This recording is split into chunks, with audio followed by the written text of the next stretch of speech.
Zdravie ľudia.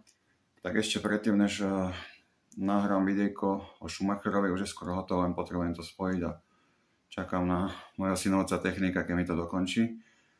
Tak využijem ešte čas a spravím výzvu pre Patrika Kincla. Patrik, tak ty hovoríš, že Wim Hof je šarlatán? Tak počúvaj, Wim Hof zachránil môjmu synovi život.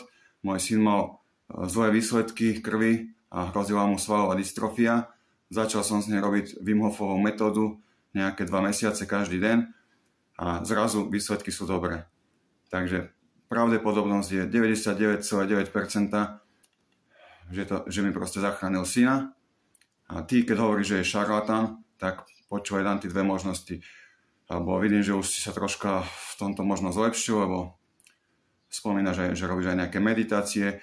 Mimochodom aj Jiří Procházka robí Wim Hofa, tak asi aj on je šarlatán.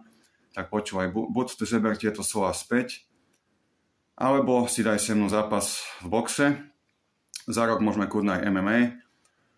Alebo zoberte slova späť a môžeme si dať aj tak zápas v boxe. Lebo videl som to boxovať a ja viem, že som lepší. A môžeš mať aj 120 kg, je to úplne jedno, pôjdeš dole, KO. Tak zatím, Paťo.